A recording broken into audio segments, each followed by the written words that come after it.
Prime debate में आपका स्वागत है। भारत ने संयुक्त राष्ट्र के उस प्रस्ताव पर हामी भरने से इनकार किया है जिसमें मौत की सजा को खत्म करने की बात की गई है। इस प्रस्ताव पर 110 मुल्कों ने हामी भरी है। 36 मुल्क वोटिंग के वक्त गैर हाजिर रहे। भारत उन 37 देशों में शामिल है जिन्होंने इस प्रस्ताव का विरोध किया है। यह खबर उसी दिन आई है जिस दिन कसाब को फांसी दी गई है। जब कसाब की फांसी का जश्न मनाया जा रहा है तो मौत की सजा होने ना होने की बात बेमायनी लग सकती है, मगर पूरी दुनिया में इस मुद्दे पर चर्चा हो रही है तो हम इस चर्चा से गैर हाजिर क्यों रहें? मौत की सजा होनी चाहिए या नहीं, इस मुद्दे पर बहस कई सालों से चल रही है। इस वक्त ज्यादातर मुल्कों ने या तो मौत की सजा पर पाबंदी लगा दी है या इसे अनिश्चित काल के लिए स्थगित कर दिया है। स्थगित करने का सीधा सा अर्थ है कि इस मुद्दे पर उन मुल्कों में कोई अंतिम राय नहीं है। इनके अलावा कई देश चाहे इस बात से सहमत नहीं है कि मौत की सजा खत्म की जाए, लेकिन मौत की सजा देते वक्त वो काफी संकोच से काम ले रहे हैं। भारत समेत 37 देश मौत की सजा को जारी रखने के पक्षधर हैं, लेकिन हमारे साथ साथ बाकी मुल्कों में इस मुद्दे पर चर्चा हो रही है। मौत की सजा खत्म करने के पक्ष में दलील दी जाती है कि अगर इंसान जिंदगी दे नहीं सकता तो उसे जिंदगी लेने का भी कोई हक नहीं है। दूसरी दलील ये है कि मौत की सजा एक ऐसी सजा है जिसे लागू करने के बाद रद्द नहीं किया जा सकता और किसी बेगुनाह को ये सजा मिलने की गुंजाइश से इनकार नहीं किया जा सकता। जब कानून के जरिए सजा दी जाती है तो उसमें बदले की बजाय सुधार की संभावना भी देखी जाती है। अगर किसी को मौत की सजा दी जाती है तो उसके कभी सुधर जाने या पश्चाताप करने की संभावना भी खत्म हो जाती है। जेलों को शायद इसी कारण सुधार कर कहा गया था कि वहाँ पर अपराधी अपने किए पर सोचकर सुधर जाने का मौका हासिल करेंगे, लेकिन मौत की सजा के साथ ये धारणा रद्द हो जाती है। दूसरी तरफ दलील ये है कि जो लोग घिनौने अपराध करते हैं और दूसरों की जिंदगी लेते हैं, उन्हें जीने का क्या हक है। मौत की सजा के पक्ष में एक दलील ये भी दी जाती है कि इसके साथ डर पैदा होगा और बाकी ऐसा अपराध करने से गुरेज करेंगे। दोनों पक्ष आंकड़ों सहित ये धारणाएं पेश करते हैं कि अब तक का तजुर्बा क्या दर्शाता है। मौत की सजा के बारे में बहस तब और भी पेचीदा हो जाती है जब आतंकी कार्रवाई में शरीक मुजरिमों की बात आती है। जैसे इस वक्त अगर भारत में बात की जाए तो कसाब के मामले को दरकिनार करके ये चर्चा नहीं हो सकती और संजीदा चर्चा करते वक्त किसी तथ्य को नजरअंदाज किया भी क्यों जाना चाहिए। जैसे माहौल में हम जी रहे हैं उसमें कई व्यक्तियों या घटनाओं का जिक्र हमें उत्तेजित कर देता है। आज जब देश के कई हिस्सों में कसाब की फांसी दिए जाने के कारण जश्न मनाए जा रहे हैं तो ये सवाल भी पूछा जा रहा है कि इसमें जश्न मनाने की क्या बात है। दूसरी तरफ फांसी की सजा होनी चाहिए या नहीं, इस पर भी बहस चल रही है। क्या फांसी की सजा इंसाफ सुनिश्चित करती है? क्या मौत की सजा दिए जाने के बाद अपराधियों के मन में डर पैदा होता है? इन सब सवालों पर हम चर्चा करेंगे। हमारे साथ स्टूडियो में हैं राजेश कुमार जो all India anti terrorist front से जुड़े हुए हैं, नवकिरण सिंह जो मानवाधिकार कार्यकर्ता हैं और साथ ही वकालत भी करते हैं, वीके कपूर जो हरियाणा के पूर्व एडीजीपी हैं और राजीव गौदारा जो संपूर्ण क्रांति मंच से जुड़े हुए हैं। आप सभी का आज की चर्चा में स्वागत है। राजेश जी, आज जो मौका है, परचांस दोनों बातें एक ही दिन हुई हैं और ये एक ऐसा मौका है जब इस पे बात होनी ही चाहिए, क्या कहना चाहेंगे? देखिए, अजमल कसाब की फांसी जो कि सुप्रीम कोर्ट तक अपहोल्ड की गई, राष्ट्रपति जी ने उसकी मर्सी पिटीशन को रिजेक्ट कर दिया। मैं समझता हूँ बड़ी मुद्दत बाद देखा कि जो justice within time and very nicely it has been delivered. It is justice for the people of India, justice for the people who were killed, who were injured, justice for those heroes who laid their life fighting, and justice for Kasab who had done such heinous crime। बात करें कि 37 countries ने UN resolution में अपना पक्ष जो है उसके खिलाफ रखा, तो वो 37 कंट्रीज का अपना ओपिनियन है। हर कंट्री में हर प्लेस पे time to time different views हैं, डिफरेंट सिनेरियोज हैं। हिंदुस्तान के सिनेरियो में अगर डेथ पेनल्टी जरूरी है तो उसी कारण देश के जो हमारे देश के रिप्रेजेंटेटिव हैं उन्होंने बोला है जी। और आज हम जिस सिनेरियो में रह रहे हैं यहाँ पर डेटरेंट थ्योरी जरूरी भी है और इस क्राइम के लिए हमारे लॉ में ये प्रावधान है कि डेथ पेनल्टी, और सुप्रीम कोर्ट ने बोला कि rarest of the rare case में पहले डेथ पेनल्टी जब कुछ सेक्शंस में आता, मर्डर में जैसे फॉर एग्जांपल करने बाद तो डेथ पेनल्टी थी, तो सुप्रीम कोर्ट ने बोला कि नहीं, उसको रेयरेस्ट ऑफ रेयर केस में करें। हम इस जब वहां पर टेस्ट होता है तो हम ये नहीं कह सकते इनोसेंट आदमी शायद डेथ पेनल्टी पे चला गया, वो ऐसी बात नहीं है। लेकिन ऐसे कई बार सवाल हिंदुस्तान के इतिहास में आए हैं, कई अलग अलग, केर सिंह के साथ जोड़कर ये सवाल आज तक पूछा जाता है। तो वो तो डिसीजंस हुए हैं, उन डिसीजन को बड़ा एलेबोरेटली डिस्कस किया गया, तभी उस पर डेथ पेनल्टी हुई थी। जी जी, ठीक है, ऐसा नहीं है कि बहुत ज्यादा डेथ पेनल्टीज हैं, हर रोज डेथ पेनल्टी हो रही है। जी ठीक। नवकिरण जी, आप क्या कहना चाहेंगे? देखो जी, मैं पर्सनली डेथ पेनल्टी के खिलाफ हाँ जी। किसी नू भी डेथ पेनल्टी नहीं होनी चाहिए, क्योंकि ਇਹਦਾ कोई मकसद नहीं है तो ਇਹਦੇ ਨਾਲ कुछ अचीव नहीं ਹੁੰਦਾ। जिन्हां मुल्कां ने सजाए मौत ਨੂੰ खत्म कर दिता, उन्हां मुल्कां ਦੇ ਵਿੱਚ कोई क्राइम ਵਧਿਆ नहीं है जी, ਉੱਥੇ भी टैररिस्ट एक्टिविटीज़ भी हैगियां ने एंड उन्हां ਨੂੰ मीट ਕਰਨ ਲਈ ਜਿਹੜੇ ਕਾਨੂੰਨ बने हुए ने जी। ਕਿਸੇ ਦੀ ਜਾਨ ਲੈ ਕੇ ਜੇ ਤੁਸੀਂ ਇਹ ਸਮਝਦੇ ਹੋ ਕਿ ਤੁਸੀਂ ਕਿਸੇ ਨੂੰ ਦੂਸਰੇ ਬੰਦੇ ਨੂੰ ਸਬਕ ਦੇ ਰਹੇ ਹੋ ਤੇ ਇਹ ਭੁਲੇਖਾ ਹੈ, ਕਿਉਂਕਿ ਡਾਟਾ ਹੈ ਕਹਿੰਦਾ, ਸਟੱਡੀਜ਼ ਹੈ ਕਹਿੰਦੀਆਂ ਨੇ कि जिथे किते भी डेथ पेनल्टी अबॉलिश हो गई है उथे क्राइम वधिया नहीं है जी, ते जिथे किते डेथ पेनल्टी है उथे क्राइम घटिया नहीं है जी। हुण रही गल कि अदालत दे फैसला कीता ते सानू मनना पेगा, ठीक है, अदालत दा फैसला सिर मथे है, पर इहो जिहे केसेस भी साडे सामने आए ने जिथे अदालत दे फैसले, क्योंकि रेयरेस्ट ऑफ रेयर केसेस दी कोई भी इस तरह की परिभाषा नहीं है जिहड़ी स्ट्रेट जैकेट फार्मूला होवे जी। मैं तुहानू एक एग्जाम्पल देवांगा कि किशोरी लाल जिहड़ा कि एक बुचर सीगा जिन्हें कि 84 के कतलेआम दे विच जिहड़े ने 6-7 बंदे मारे ने, उन्होंने 3 केसां दे विच जिहड़ी डेथ पेनल्टी दी गई जी।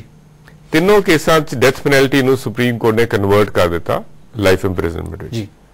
सो सुप्रीम कोर्ट दी नज़रां विच एक बंदा जिहड़ा बुचड़ है वो सिखां दे कतलेआम दे विच 7 सिख एक दिन दे वड़दे है और रेयरेस्ट ऑफ रेयर केस नहीं सीगा जी।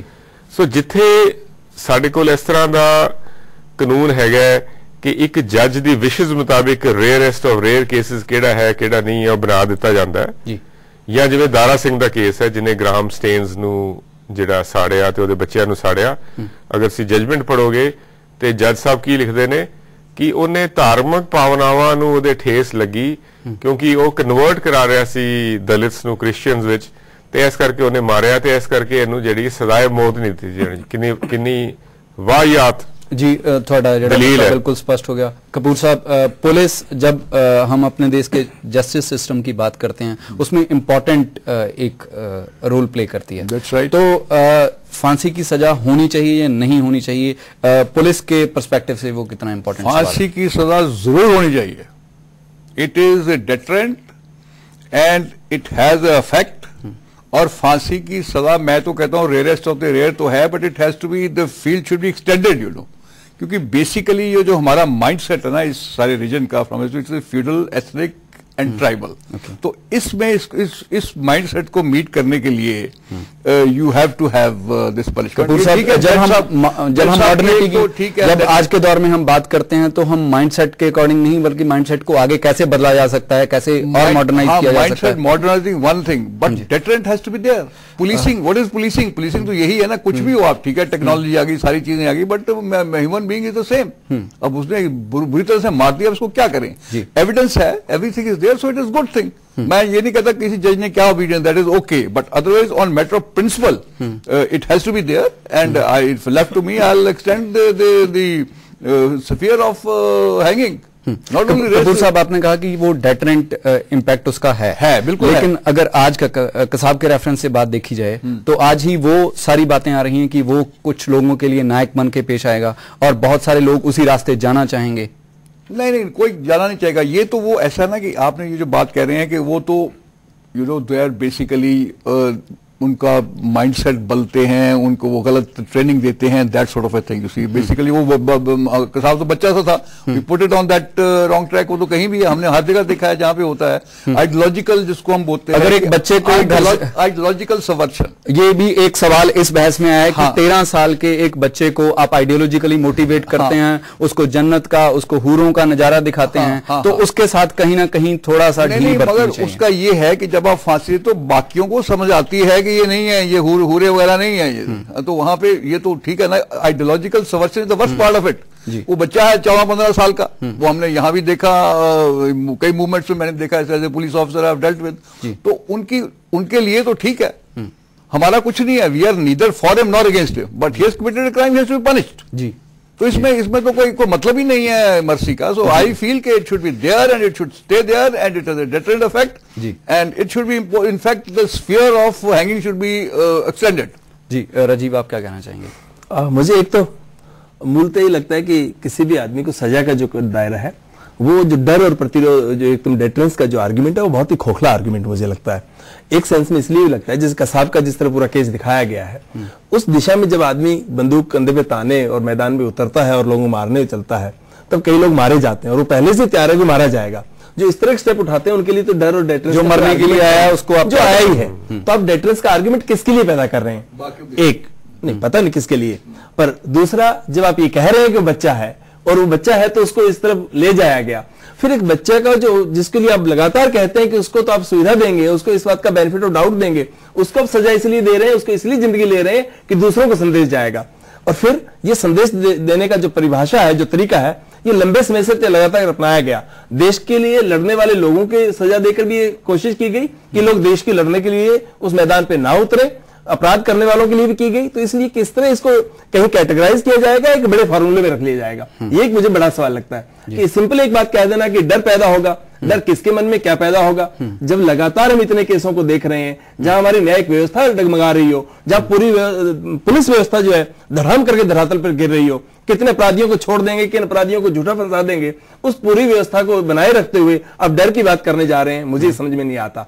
दूसरा, इस तरह की सारी सजाओं की बात करें और सारे जुडिशियल सिस्टम की और न्यायिक व्यवस्था की बात करें, पुलिस व्यवस्था की बात करें, तो आखिर किसके हक में जाती है और किसके खिलाफ जाती है? जो हाशिए पर रहने वाला व्यक्ति है, जो लूट रहा है, जो मर रहा है, उसको जगह जगह फांसी दी जाती है। पिछले दिनों मरांडी का केस हुआ, उसको फांसी की सजा दी गई, बाद में वो बरी हो गए। इससे पहले उस केस में जो पार्लियामेंट्री ट्रैक पे भी ये हुआ, तो उन केसों में अगर वो फैसला अपहेल्ड हो जाते तब आप कैसे देखते? एसआर गिलानी के साथ ऐसा हुआ कि सेशन कोर्ट ने उनको फांसी की सजा दी और उसके बाद वो हाई कोर्ट में जाकर बरी हुए। तो मैं ये कहना चाहता हूं कि अदालत में, जैसे राजेश जी ने जो बात कही कि अदालत अचानक ये करेगी कि अदालत ने फैसला दे दिया वो अंतिम होगा, हो सकता है हमारी न्यायिक व्यवस्था बिल्कुल ठीक यही कहती है, लगातार फैसले अगर ऊपर तक अपहेल्ड हो जाए तो उसको मान्य होगा वो। परंतु जब हम देश के किसी समाज के किसी हिस्से में बैठ के बात कर रहे हैं, तब हम उस प्रक्रिया की बात कर रहे हैं कि उस प्रक्रिया हमारी ऐसी ही चले या इस न्यायिक व्यवस्था में कोई अंतर आना चाहिए। राजीव, हमारे साथ एक कॉलर जुड़े हुए हैं, अभी उनसे बात करते हैं। हाँ जी, आप कहां से बोल रहे हैं और क्या कहना चाहते हैं?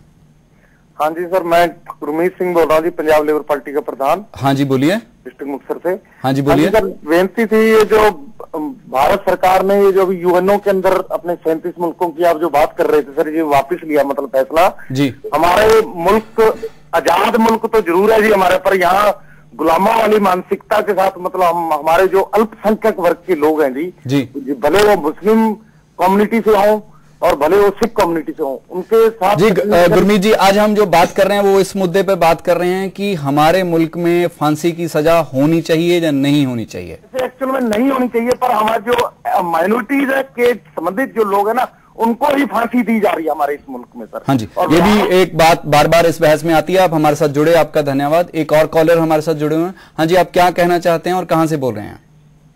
मैं तेजेंद्र बोल रहा हूँ, अमृतसर पंजाब से जी। सर, मेरे ख्याल से फांसी की सजा होनी चाहिए जी। इससे है कि सर जो क्राइम करेगा जी, बोलिए सर, जो क्राइम करेगा आने पर जो दूसरा आदमी क्राइम करेगा उसको पता चलेगा कि मैं क्राइम कर रहा हूँ, तो मेरे साथ भी ऐसा होगा जी। तो आगे से वो क्राइम करने थोड़ा घबराएगा कि मेरे को फांसी होगी जी। तो इसलिए मेरे ख्याल से फांसी जरूर होनी चाहिए जी। आप हमारे साथ जुड़े, आपका बहुत बहुत धन्यवाद। नवकिरण जी, तुसी कहा कि भी बिल्कुल किसी ਨੂੰ भी फांसी ਦੀ सजा नहीं होनी चाहिए। हाँ जी। ਜਿਹੜੇ ਬੰਦੇ ਮਾਰਦੇ ਨੇ ਕਿਸੇ ਨੂੰ, ਜਿਵੇਂ ਕਸਾਬ 176 ਬੰਦਿਆਂ ਦੀ ਜਾਨ ਗਈ ਜਾਂ ਹੋਰ ਵੀ ਬਹੁਤ ਸਾਰੇ ਘਿਨੌਣੇ ਅਪਰਾਧ ਕਰਦੇ ਨੇ, ਉਹਨਾਂ ਬਾਰੇ ਇੱਕ ਦਲੀਲ ਇਹ ਦਿੱਤੀ ਜਾਂਦੀ ਹੈ ਕਿ ਉਹਨਾਂ ਨੂੰ ਕੋਈ ਹੱਕ ਨਹੀਂ, ਜਿਹੜੇ ਕਿਸੇ ਦੀ ਜਾਨ ਲੈਂਦੇ ਨੇ ਉਹ ਉਹਨਾਂ ਨੂੰ ਜੀਣ ਦਾ ਕੀ ਹੱਕ ਹੈ? ਤੁਸੀਂ ਕੀ ਕਹਿਣਾ ਚਾਹੋਗੇ? ਬਿਲਕੁਲ, ਮੈਂ ਇਸ ਗੱਲ ਨਾਲ ਬਿਲਕੁਲ ਸਹਿਮਤ ਹਾਂ कि कसाब ने जिहड़ा काम कीता बड़ा घिनौना काम सी, उन्होंने सजा मिलनी चाहिए सी जी। मैं सिर्फ इस गल की दलील दे रहा कि उन्होंने फांसी दे के जे तुसी ये सोचो कि तुसी टैरोरिज्म नूं कंट्रोल कर लोगे, वो गल नहीं हैगी जी।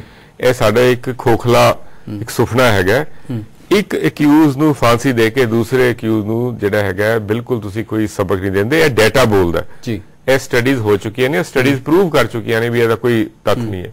ਦੂਸਰੀ ਗੱਲ ਜਿਹੜਾ ਸਭ ਤੋਂ ਇੰਪੋਰਟੈਂਟ ਮੁੱਦਾ ਹੈ ਕਿ ਜਿਹੜੇ ਲੋਕ ਬੰਦੂਕ ਚੁੱਕਦੇ ਨੇ ਉਹਨਾਂ ਕਿਹਨਾਂ ਕਾਰਨਾਂ ਕਰਕੇ ਬੰਦੂਕ ਚੁੱਕਿਆ ਜਾਣ ਦੀ ਲੋੜ ਪੈ ਰਹੀ ਹੈ ਇਸ ਮੁਲਕ 'ਚ ਜਾਂ ਵਰਲਡ ਵਾਈਡ, ਉਹਨਾਂ ਬਾਰੇ ਵੀ ਤਾਂ ਕੋਈ ਗੱਲ ਕਰੇ ਜੀ।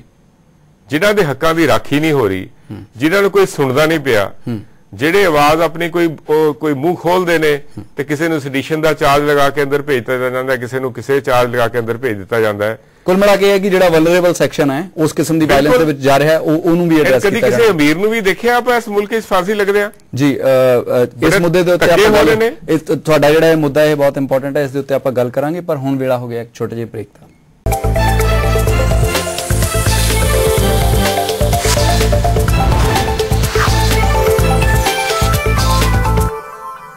ब्रेक के बाद आपका स्वागत है। हम चर्चा कर रहे हैं कि फांसी की सजा या मौत की सजा होनी चाहिए या नहीं चाहिए। राजेश जी, आपने पहले कहा था कि फांसी की सजा होनी चाहिए क्योंकि ये इसका एक डेटरेंट इफेक्ट है और लोग इसको नहीं मानते हैं, लेकिन अगर हम सिर्फ अपने ही मुल्क का इतिहास देखें तो हम बार बार इतिहास में बात करते हैं कि अंग्रेजों का जुल्म ज्यों ज्यों बढ़ता गया तो मूवमेंट तेज होती गई और लोगों ने कुर्बानियों से पीछे नहीं हटे। तो एक मोटिवेशन, चाहे वो ठीक हो या गलत हो, एक मोटिवेशन लेकर ही लोग उस वक्त हम आजादी की लड़ाई लड़ रहे थे।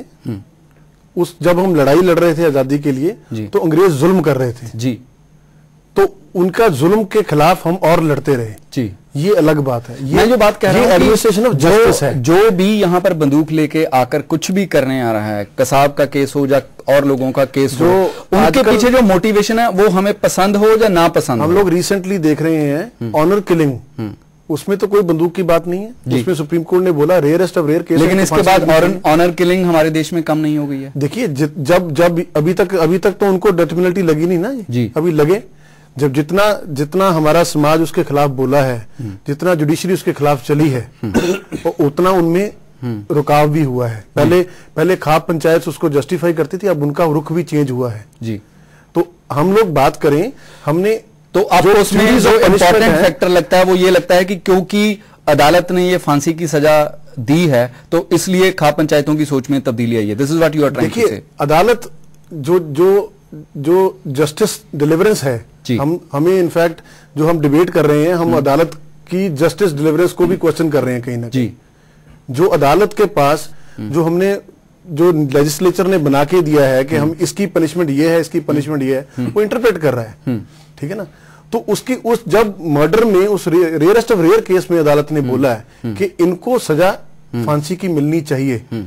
पहले हर एक को मिलती थी, अगर वो मर्डर हो जाता है तो फांसी की सजा मिलती थी। सुप्रीम कोर्ट ने सोचा कि नहीं, आप उसमें लाइफ इम्प्रिजनमेंट भी कर सकते हैं, पर रेयरेस्ट ऑफ रेयर केस को जस्टिफाई करके आप उनमें फांसी की सजा दो। लेकिन जो रेयरेस्ट ऑफ द रेयर जो case, rare of the rarest cases की जो बात है, उसमें जो आर्ग्यूमेंट ये आता है बार बार कि ये बहुत ही जज सेंट्रिक या पॉलिटिक्स सेंट्रिक ये आर्ग्यूमेंट। उसके बाद में आपके पास राष्ट्रपति के पास जाने की प्रावधान है, आप मर्सी पिटीशन में जा सकते हो। नवकिरण जी इस चीज को मेरे से ज्यादा जानते हैं, ये he might have approached couple of times also, I think more than that. हाँ जी, नवकिरण जी आप क्या कहना चाहेंगे? देखो ये तो मैं एक बड़ा इंपॉर्टेंट मुद्दा है, ਜਦੋਂ ਇਹ ਬੰਬੇ ਦਾ ਇਨਸੀਡੈਂਟ ਹੋ ਰਿਹਾ ਸੀਗਾ ਉਸ ਵੇਲੇ ਜਿਹੜੇ ਉੱਥੇ ਸਾਰੇ ਲੋਕ ਅਟੈਕ ਕਰਨ ਆਏ ਸੀਗੇ 8-9 ਬੰਦੇ ਸੀਗੇ ਸ਼ਾਇਦ। ਹਾਂਜੀ 10 ਬੰਦੇ ਸੀ। 10 ਬੰਦੇ ਸੀਗੇ। ਉਹਨਾਂ ਦੀ ਆਪਸ ਦੇ ਵਿੱਚ ਜਿਹੜੀ ਗੱਲਬਾਤ ਹੋ ਰਹੀ ਸੀਗੀ ਉਹ ਵੀ ਉਦੋਂ ਰਿਲੇ ਕੀਤੀ ਜਾ ਰਹੀ ਸੀ ਕੀ ਗੱਲਬਾਤ ਹੋਈ ਜੀ। ਹੁਣ ਜਿਹੜੇ ਇਸ ਮੁਲਕ ਦੇ ਹੁਕਮਰਾਨ ਨੇ ਜਿਹੜੇ ਆਪਣੇ ਨੂੰ ਬੜੇ ਨੈਸ਼ਨਲਿਸਟ ਕਹਿੰਦੇ ਨੇ ਉਹਨਾਂ ਦੀ ਗੱਲਬਾਤ ਵਿੱਚ ਦੋ ਗੱਲਾਂ ਬੜੀਆਂ ਇੰਪੋਰਟੈਂਟ ਸੀਗੀਆਂ ਜਿਹੜੀਆਂ ਸਾਰਿਆਂ ਨੇ ਸੁਣੀਆਂ ਲੇਕਿਨ ਬਿਲਕੁਲ ਉੱਤੇ ਕੰਨ ਨਹੀਂ ਕੀਤਾ। ਇੱਕ ਉਹ ਗੁਜਰਾਤ ਦੰਗਿਆਂ ਦੀ ਗੱਲ ਕਰ ਰਹੇ ਸੀਗੇ, ਇੱਕ ਮੁੰਬਈ ਦੇ ਦੰਗਿਆਂ ਦੀ ਗੱਲ ਕਰ ਰਹੇ ਸੀ ਜੀ। ਮੈਂ ਜਿਹੜਾ ਗੱਲ ਕਹਿ ਰਿਹਾ ਕਿ ਕ੍ਰਾਈਮ ਨਾਲ ਕਿਸੇ ਦੀ ਜਾਨ ਲੈ ਕੇ ਤੇ ਮੁੜ ਕੇ ਉਸ ਨੂੰ ਫਾਂਸੀ ਲਗਾ ਕੇ ਇਹ ਗੱਲ ਖਤਮ ਨਹੀਂ ਹੋਣੀ। ਇਹ ਮੁੱਦੇ ਇਸ ਮੁਲਕ ਵਿੱਚ ਬਾਰ-ਬਾਰ ਕਿਉਂ ਆ ਰਹੇ ਹਨ? ਲੋਕਾਂ ਦੇ ਹੱਕਾਂ ਦੀ ਰਾਖੀ ਕਿਉਂ ਨਹੀਂ ਹੋ ਰਹੀ? ਘੱਟ ਗਿਣਤੀਆਂ ਸਿਕਿਉਰ ਕਿਉਂ ਨਹੀਂ ਹੈਗੀਆਂ? ਇਹਨਾਂ ਕਰਕੇ ਅਸੁਰੱਖਿਅਤ ਲੋਕ ਜਿਹੜੇ ਨੇ ਗਨ ਟੇਕ ਅਪ ਕਰ ਰਹੇ ਨੇ, ਭਾਵੇਂ ਉਹ ਮਾਓਵਾਦ ਹੈਗੇ ਨੇ, ਭਾਵੇਂ ਉਹ ਤਾਮਿਲਸ ਹੈਗੇ ਨੇ, ਭਾਵੇਂ ਕਸ਼ਮੀਰੀ ਲੜ ਰਹੇ ਨੇ। ਤੁਸੀਂ ਉਹਨਾਂ ਨਾਲ ਗੱਲਬਾਤ ਕਰੋ ਨਾ, ਮੁੱਦੇ ਲੰਬੇ ਲਮਕਾਈ ਜਾਓ ਅਲਟੀਮੇਟ ਬੰਦਾ ਫਰਸਟਡ ਹੋ ਕੇ ਇਸ ਪਾਸੇ ਜਾਂਦਾ ਹੈ। ਐਂਡ ਇਸ ਕਰਕੇ ਜ਼ਰੂਰੀ ਹੈ ਕਿ ਉਹਨਾਂ ਮੁੱਦਿਆਂ ਨੂੰ ਖਤਮ ਕੀਤਾ ਜਾਵੇ ਜਿਨ੍ਹਾਂ ਕਰਕੇ ਲੋਕੀ ये काम करते हैं। जी, मैं आपके पास दोबारा वापस आऊंगा। अभी हमारे साथ एक कॉलर जुड़े हुए हैं। हाँ जी, आप कहाँ से बोल रहे हैं और क्या कहना चाहते हैं? हाँ सर, मैं राजबाग फील्ड से धर्मगढ़ पिंड से बोल रहा हूँ। हाँ जी, बोलिए। हाँ सर, बात ऐसी है कि कसाब ने जुर्म किया जी, जुर्म के बदले उसको फांसी मिली जी, और हमारे यहाँ हिंदुस्तान में जी अपनी बहुत सारी हिंदुस्तानी है जी जिन्होंने जुर्म किया जी और उनको सजा नहीं मिली जी, जैसे कि सज्जन कुमार जी या पैटर्न जैसे उन्होंने कितने ही कत्लेआम किए जी, तो उनको ऐसा क्यों नहीं, सजा क्यों नहीं मिली उनको? जी, आपका नुक्ता बिल्कुल स्पष्ट हो गया। आप हमारे साथ जुड़े, आपका बहुत बहुत धन्यवाद। एक और कॉलर हमारे साथ जुड़े हुए हैं। हाँ जी, आप कहाँ से बोल रहे हैं और क्या कहना चाहते हैं? हेलो। हाँ जी। हाँ जी सर, हम नवाशहर से बोल रहे हैं जी, पंजाब नवाशहर। हाँ जी, बोलिए। हाँ जी सर, मैं जानना चाहना जिदा हम कसाब ने पास फांसी देती है जी, अपने और भी कई फांसियां कई तो इतने माफ कराते हैं तो उन्होंने ਤੁਸੀਂ ਆਪਣੇ ਟੈਲੀਵਿਜ਼ਨ ਦੀ ਆਵਾਜ਼ ਬੰਦ ਕਰ ਦਿਓ, ਫਿਰ ਤੁਹਾਡੀ ਆਵਾਜ਼ ਸਾਨੂੰ ਸਪਸ਼ਟ ਸੁਣਾਈ ਦੇਗੀ। हाँ जी सर, जिदा पंजाब में पिछले ने एक फांसी सी जी, तो माफ कराने ने मेरे ख्याल पूरे पंजाब ने जो लगाया थे माफी हुई है जी। आपकी आवाज हमें स्पष्ट सुनाई नहीं दे रही है। दोबारा फोन आप मिलाइए, फिर आपसे बात करेंगे आगे। कपूर साहब, ਜਿਹੜਾ ਗੱਲ ਇਹ ਹੈ ਕਿ ਵੀ ਜਿਹੜਾ ਜਸਟਿਸ ਹੈ ਉਹ ਉਸ ਦੇ ਵਿੱਚ ਕਿਤੇ ਨਾ ਕਿਤੇ ਪ੍ਰੋਬਲਮ ਹੈ ਜਿਹਦੇ ਕਾਰਨ ਇਸ ਕਿਸਮ ਦੀਆਂ ਜਿਹੜੀਆਂ ਪ੍ਰੋਬਲਮਸ ਆ ਰਹੀਆਂ ਨੇ। ਤੇ ਇੱਕ ਗੱਲ ਇਹ ਹੈ ਕਿ ਵੀ ਜਦੋਂ ਆਪਾਂ ਸਾਰੀ ਬਹਿਸ ਕਰ ਰਹੇ ਹਾਂ ਡੈਥ ਪੈਨਲਟੀ ਦੇ ਉੱਤੇ, ਕਿਤੇ ਨਾ ਕਿਤੇ ਇਹ ਸਿਰਫ ਟੈਰਰਿਜ਼ਮ ਨਾਲ ਜੁੜ ਕੇ ਰਹਿ ਗਈ ਹੈ, ਜਦੋਂ ਕਿ ਇਹ ਇੱਕ ਬ੍ਰੌਡਰ ਸਬਜੈਕਟ ਹੈ। ਬਿਲਕੁਲ। ਤੇ ਉਹਦੇ ਵਿੱਚ ਜਿਹੜੀ ਇਹ ਗੱਲ ਹੈ ਕਿ ਵੀ rare of the rarest case ਦੇ ਵਿੱਚ ਹੋਏਗੀ, ਉਹਦੇ ਵਿੱਚ ਇੱਕ ਗੱਲ ਹੈ ਕਿ ਵੀ ਇਹ ਜੱਜ ਸੈਂਟਰਿਕ ਵੀ ਹੈ ਤੇ ਪੋਲਿਟਿਕਸ ਸੈਂਟਰ ਵੀ ਹੈ, ਜਿਸ ਕਿਸਮ ਦਾ ਮਾਹੌਲ ਹੈ, ਕਿਉਂਕਿ ਵੱਖਰੀਆਂ ਜਿਹੜੀਆਂ ਜਜਮੈਂਟ ਆਈਆਂ ਨੇ ਖਾਸ ਤੌਰ ਤੇ ਜਿਵੇਂ ਇਹਨਾਂ ਨੇ ਹੁਣੇ ਗੱਲ ਕੀਤੀ ਸ਼ਰਮਾ ਜੀ ਨੇ ਕਿ ਇਹ ਜਿਹੜੀ ਫਾਂਸੀ ਇਹਦਾ ਖਾਪ ਪੰਚਾਇਤ ਦੇ ਉੱਤੇ ਥੋੜਾ ਜਿਹਾ ਮਾਈਂਡ ਤੇ ਅਸਰ ਪੈ ਰਿਹਾ। He talk about it, that is exactly what I am saying ਕਿ ਇਹਦਾ ਜੇ ਅਸੀਂ ਦਾਇਰਾ ਵਧਾਵਾਂਗੇ ਐਂਡ ਉਹਨਾਂ ਨੂੰ ਇਹ ਮੈਸੇਜ ਜਾਏਗਾ ਕਿ ਵੀ ਮੀਨ ਬਿਜ਼ਨਸ। ਠੀਕ ਹੈ, ਭਗਤ ਸਿੰਘ ਦੀ ਗੱਲ, ਸਾਰੀ ਗੱਲ ਠੀਕ ਹੈ, ਐਵਰੀਥਿੰਗ ਇਜ਼ ਓਕੇ। ਉਹ ਜ਼ਮਾਨਾ ਹੋਰ ਸੀਗਾ ਜਦੋਂ ਅੰਗਰੇਜ਼ ਦੇ ਖਿਲਾਫ ਲੜੇ, ਉਦੋਂ ਕਿਸੇ ਦੀ ਸਾਡਾ ਆਪਣਾ ਮੁਲਕ ਹੈਗਾ ਔਰ ਅਸੀਂ ਸਾਰੇ ਸਿਪਾਹੀ ਹਾਂ ਮੁਲਕ ਦੇ, ਇਹਦਾ ਕੋਈ ਗੱਲ ਨਹੀਂ ਹੈ। ਤਾਂ ਇਸ ਕਰਕੇ ਬੜਾ ਜ਼ਰੂਰੀ ਹੈ to be deterrent, it is very essential. ਜੇ ਫੀਅਰ ਹੀ ਕੋਈ ਨਾ ਹੋਵੇ, ਬਿਲਕੁਲ ਹੀ ਕੋਈ ਫੀਅਰ ਨਾ ਹੋਵੇ, ਤਾਂ ਫਿਰ ਤਾਂ ਬਿਲਕੁਲ ਦਿਨ ਦਹਾੜੇ ਦੇਖੋ ਜੀ ਪੰਜਾਬ ਦੇ ਬੜਾ ਕੁਝ ਹੋਇਆ ਤੇ ਜੇ ਉਹ KPS ਗਿੱਲ ਉਹ ਤਰੀਕਾ ਨਾ ਵਰਤਦਾ, ਠੀਕ, ਆਈ ਐਮ ਨਾਟ ਗੋਇੰਗ ਇਨਟੂ ਇਹ ਹੋਇਆ ਕਿਉਂਕਿ ਬਟ ਉਹ ਠੀਕ ਹੈ, ਉਹਦਾ ਅਸਰ ਪਿਆ ਤਾਂ ਮੁੜ ਕੇ ਨਾਰਮਲ ਸੀ। ਇਜ਼ਰਾਈਲ ਤੁਸੀਂ ਦੇਖ ਲਓ ਕੀ ਹੋ ਰਿਹਾ ਹੈਗਾ, ਉਹ ਆਈਡੀਓਲੋਜੀਕਲ ਸਵਰਸ਼ਨ ਹਟ ਗਿਆ। ਬਟ ਰੂਲ ਆਫ ਲਾਅ, ਇਹ ਜਿਹੜਾ ਅੱਜ ਕਸਾਬ ਦੇ ਨਾਲ ਹੋਇਆ, it is rule of law. ਮੈਂ ਕੁਝ ਨਹੀਂ ਕਹਿੰਦਾ, I am not, it is the rule of law has ਪ੍ਰੀਵੇਲਡ।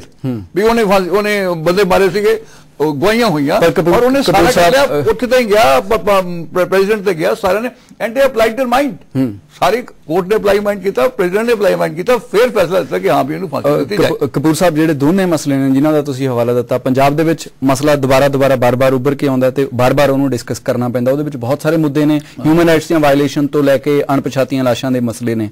ਤੇ ਇਜ਼ਰਾਈਲ ਦਾ ਜਿਹੜਾ ਤੁਸੀਂ ਮਸਲਾ ਦਿੰਦੇ ਹੋ, ਪਿਛਲੇ 50-60 ਸਾਲਾਂ ਤੋਂ ਲਗਾਤਾਰ ਉੱਥੇ ਵਾਇਲੈਂਸ ਚੱਲ ਰਹੀ ਹੈ ਤੇ ਉਹਦਾ ਕਿਤੇ ਅੰਤ ਨਹੀਂ ਪਹੁੰਚ ਰਿਹਾ ਹੋਣਾ, ਕਿਉਂਕਿ ਇਹ ਜਿਹੜੀ ਬਿਟਰਨੈਸ ਹੈ ਨਾ ਜੀ, ਇਹ ਜਿਹੜੀ ਬਿਟਰਨੈਸ ਹੈ ਇਹ ਚੱਲਦੀ ਹੈਗੀ ਆ ਜੀ। ਹੁਣ ਪਾਕਿਸਤਾਨ ਮੈਂ ਗਿਆ, ਉੱਥੇ 15 ਦਿਨ ਲਾਹੌਰ ਚ ਰਿਹਾ। ਹਾਂਜੀ, ਜਿਨ੍ਹਾਂ ਨਾਲ ਮੇਰੀ ਮੁਲਾਕਾਤ ਹੋਈ, ਮੇਰੀ ਜਨਰੇਸ਼ਨ ਦਾ ਖੈਰ ਬਿਲਕੁਲ ਛੋਟੇ ਸੀਗੇ, ਸਾਰੇ ਉਹ ਇਸ ਚੀਜ਼ ਦੇ ਕਹਿੰਦੇ ਕਿ ਯਾਰ ਐਵੇਂ ਹੋ ਗਿਆ, ਤਾਂ ਇੱਕੋ ਜਿਹੇ ਬੰਦੇ ਹੈਗੇ ਆ, ਪਰ ਉਹਨੂੰ ਹੋ ਗਿਆ ਜੀ। ਤੁਸੀਂ ਸਭ ਉਹ ਕਹਿੰਦੇ ਨਾ ਲਮੋ ਨੇ ਖਤਾ ਕੀ ਥੀ ਸदियों ने सजा पाई, ਉਹ ਤਾਂ ਹੋ ਗਿਆ ਹੁਣ। ਉਹ ਇਦਾਂ ਹੀ ਇਜ਼ਰਾਈਲ ਔਰ ਪੈਲਸਟੀਨੀਅਨ ਦਾ ਇੱਕ ਵਾਰੀ, ਮਗਰ ਇਹ ਜਿਹੜਾ ਡੇ ਟੂ ਡੇ ਹੈ ਨਾ, ਇਹ ਤਾਂ ਅੱਜ ਉਹਨੇ ਮਾਰ ਜੇ, ਕੱਲ ਨੂੰ ਇਹਨੂੰ ਛੱਡ ਦਿੰਦੇ ਇਹਨੂੰ। ਮੈਂ ਇੱਕ ਜਿਹੜੀ ਇਹ ਗੱਲ ਹੈ ਨਾ, ਤੁਸੀਂ ਕਿਹਾ ਕਿ ਵੀ ਲਮਹੋਂ ਨੇ ਖਤਾ ਕੀ ਥੀ ਸदियों ने सजा पाई, ਤੇ ਇਹ ਤਾਂ ਫਿਰ ਦੂਜੇ ਪਾਸੇ ਜ਼ਿਆਦਾ ਲਾਗੂ ਹੁੰਦੀ ਹੈ ਨਾ। ਕਿੱਧਰ ਪਾਸੇ? ਇਸ ਪਾਸੇ ਜ਼ਿਆਦਾ ਲਾਗੂ ਹੁੰਦੀ ਹੈ ਕਿ ਜੇ 13 ਸਾਲ ਦੇ ਇੱਕ ਬੰਦੇ ਨੂੰ ਤੁਸੀਂ ਬਹਿਕਾ ਕੇ ਉਸ ਜਗ੍ਹਾ ਤੇ ਲੈ ਆਏ ਹੋ, ਉਹਦੀ ਖਤਾ ਨੂੰ ਤੁਸੀਂ ਇਨਸਾਫ ਵੱਲ ਲੈ ਕੇ ਜਾਓ। ਉਹਦਾ ਇਹ ਹੈ ਕਿ ਜਿਹੜੇ ਬੈਠੇ, ਜਿਹੜੇ ਬਹਿਕਾਰੇ, ਉਹਨਾਂ ਨੂੰ ਮੈਸੇਜ ਦੇਣਾ ਕਿ ਨਹੀਂ ਅਸੀਂ, ਉਹ ਜਿਹੜੇ ਬੰਦੇ ਬਹਿਕਾ ਰਹੇ ਨੇ ਉੱਥੇ, ਉਹਨਾਂ ਨੂੰ ਮੈਸੇਜ ਦੇਣਾ ਕਿ ਆਹ ਹੋਊਗਾ ਜਦੋਂ ਇਹ ਗੱਲ ਉੱਥੇ। ਉਹ ਤੇ ਜਵਾਬ ਦੇ ਰਹੇ ਨੇ ਕਿ ਤੁਸੀਂ ਫਾਂਸੀ ਦੇਤੀ, ਸਾਨੂੰ ਨਾਇਕ ਮਿਲ ਗਿਆ। ਉਹ ਚਲੋ ਉਹਦਾ ਫਿਰ it is a way of looking at a thing. ਤੁਸੀਂ ਕੁਝ ਲੋਕ ਭਗਤ ਸਿੰਘ ਨੂੰ ਟੈਰਰਿਸਟ ਕਹਿੰਦੇ ਸੀ, ਇਹ ਅਸੀਂ ਉਹਨੂੰ ਨਾਇਕ ਕਹਿੰਦੇ ਹੈਗੇ ਆ, ਉਹ ਤਾਂ ਹਮੇਸ਼ਾ that will always go on. Rajiv, एक तो जो पूरा डर का जो पूरा आर्गुमेंट है कि डर पैदा होगा, और जब वो फैसला करेंगे और ये कहेंगे कि इससे डर पैदा करना है, तो मुझे ये समझ नहीं आता। और जो आपने इंसाफ दे रहे हैं, डर नहीं आर्गुमेंट ये था कि दूसरों में डर जाएगा। कपूर साहब आपका तो पूरा आर्गुमेंट ही इस पे खड़ा था, दूसरों को मैं डर पैदा करना। हम इंसाफ कर रहे हैं और उसका डर भी होगा। अब आप सुनिए ना, अब मुझे ये समझ नहीं आता आर्गुमेंट किसी भी इस तरह के लॉ के बारे में। रूल ऑफ लॉ रहेगा ठीक है, पर रूल ऑफ लॉ क्या होगा इस पे बहस होनी चाहिए, और आज हम शायद उसी पे बात कर रहे हैं। डेथ पेनल्टी लॉ का हिस्सा है, इसलिए कोर्ट देती है, लॉ से हटा दिया जाएगा तो नहीं देगी। ओके पर जब आप ये कहते हैं कि हम इसको इसलिए सजा दे देंगे फांसी की, दूसरों में डर पैदा करना है, उसका कसूर है कि नहीं, वो एक पीछे रह जाएगा। जनता ये चाह रही है। नहीं, आप ऐसे मत कीजिए। जब उसको डिसाइड किया गया, रीजन जजमेंट हुई कि उसने किया।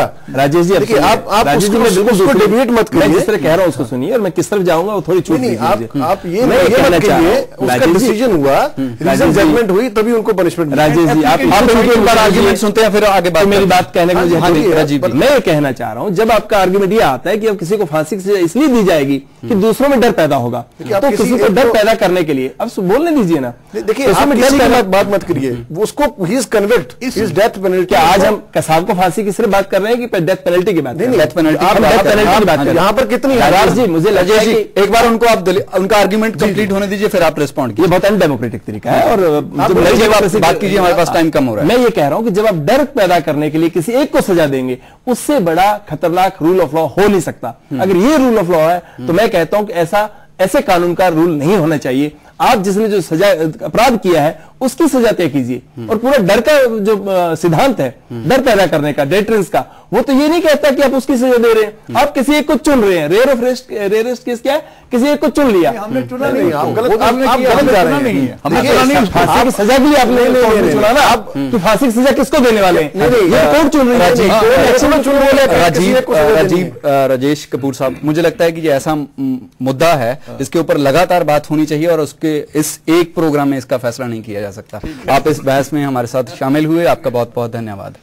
फांसी की सजा एक ऐसा मुद्दा है जिसके ऊपर कई बार लोग बात करते हैं कि इसमें से कुछ निकालने वाला नहीं है और इसका कोई अंतिम हल होने वाला नहीं है, लेकिन इसका सीधा संबंध इंसाफ के साथ भी है और ह्यूमन लाइफ के साथ भी है। तो इसके साथ जब तक हो तब तक इस मुद्दे पे बात होनी चाहिए। इसी के साथ हम आज का प्राइम खत्म करते हैं। नमस्कार, सत श्री अकाल, खुदा हाफिज।